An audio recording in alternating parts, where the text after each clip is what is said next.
So this week, you sent us 2 articles from the New Times in Rwanda, and they're both really interesting. Yeah. It looks like both of them are focused on faith-based organizations in Rwanda.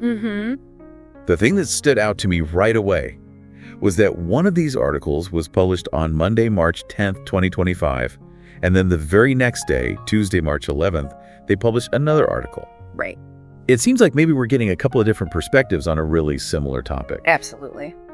For this deep dive, let's take a look at both of these articles and see if we can figure out what's going on with the relationship between faith-based organizations and government regulations in Rwanda. Yeah, it's a really fascinating combination of articles. It looks like we're seeing some kind of important development happening in real time. We have this article that lists out 8 key requirements for faith-based organizations. Right.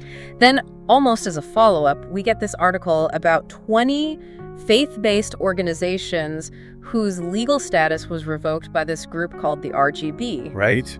It makes you wonder what's going on over there. Yeah, and I think that's a good place to start. Okay. Let's start with that first article from Monday, March 10th. Okay. The headline is, "A Look at 8 Key Requirements for Faith-Based Organizations in Rwanda." So that's the headline. But here's the thing. The article that you sent doesn't really give us a lot of details about those 8 key requirements. We just have the headline to go off of. Right, so we have like the chapter title, but not the actual chapter itself. Exactly. But we know that these requirements are important enough to be in the headline, but it's hard to say what they could be without more information from the article. Right.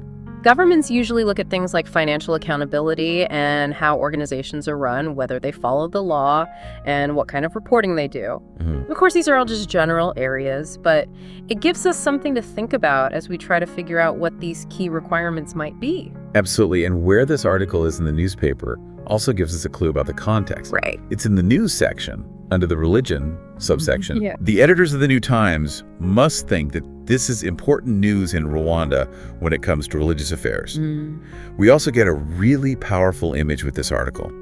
It's a picture of people during a praise and worship session at the Evangelical Restoration Church, Masoro, and it was taken on Christmas. Wow. The photographer was Emmanuel Dushimimana. It's a good reminder that we're talking about real people and their faith. Absolutely. That photo is really insightful. It connects the topic to the reality of these communities in Rwanda. It's not just about abstract rules. These rules will directly affect the way these churches function and the lives of people who go to them. The caption even names the church and the fact that it was a Christmas event, which makes it feel even more real.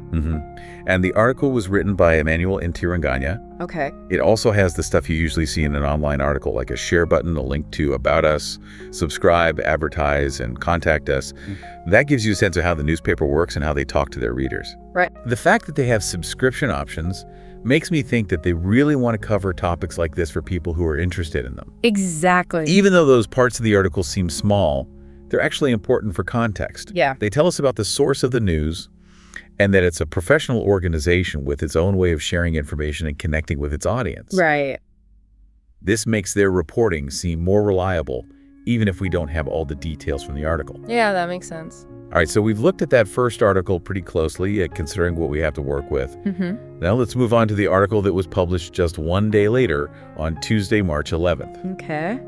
The headline is a lot more serious. Okay. It says, RGB revokes legal status of 20 faith-based organizations. Oh, wow. That sounds pretty serious. Yeah, it's a big deal and could have a real impact.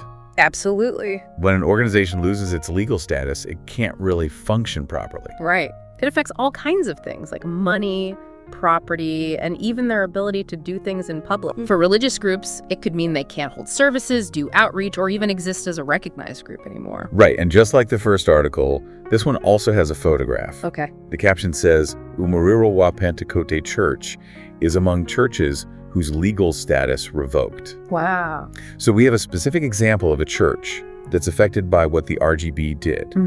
It's not just a general announcement anymore. It's a real situation for this particular community. That specific detail about the Umuriro wa Pentecote Church is really powerful. It makes the news feel more real instead of just a number, 20 organizations. Right. Now we see an actual faith community dealing with this legal uncertainty, right, it makes it feel much more impactful for the reader. Definitely. And this article is written by Charles Nyandwi. Okay. Once again, we see the usual structure of an online article, the share button, and links to different parts of the newspaper's website. Right. This consistency makes it seem like both articles are part of the same news outlet's coverage, and they probably follow the same standards for journalism. Makes sense. We also see that religion subsection mentioned again, so it looks like the New Times is continuing to frame these events as part of religious news.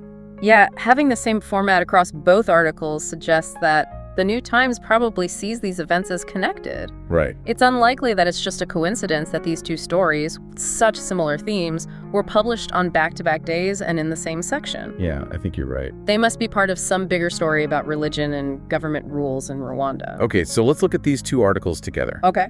We have the article about 8 key requirements. Right. And then, the next day, we have the report that the RGB took away the legal status of 20 different organizations and even named one specific church. So if you're listening to all of this, the main question is, what's the connection between these requirements and the organizations losing their legal status? Could it be that these organizations lost their legal status because they didn't follow those 8 key requirements? That's a really good question. Yeah. The articles don't say for sure, but the timing and the subject matter make it seem like they're related. Right. It's natural to think that maybe the RGB is cracking down on organizations that aren't following the rules. Maybe they're enforcing the rules more strictly, whether those rules are new or have been around for a while. Yeah, it feels like we're watching two parts of a story unfold. Right. The first part gives us hints about the rules, and then the second part shows us what happens when those rules are broken. But we also have to keep in mind that we don't have all the pieces of the puzzle. Right. We don't know what those 8 requirements are. Yeah. And the article about the organizations losing their legal status doesn't say why the RGB did it.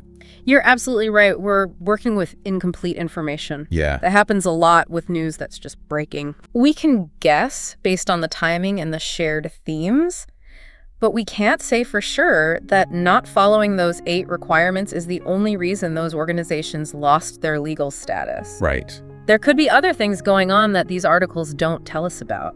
That makes sense. But that one-day gap between the articles is interesting. It is. It's almost like the New Times planned it that way. Right. Like they wanted to highlight the regulations and then right away show the consequences of breaking them.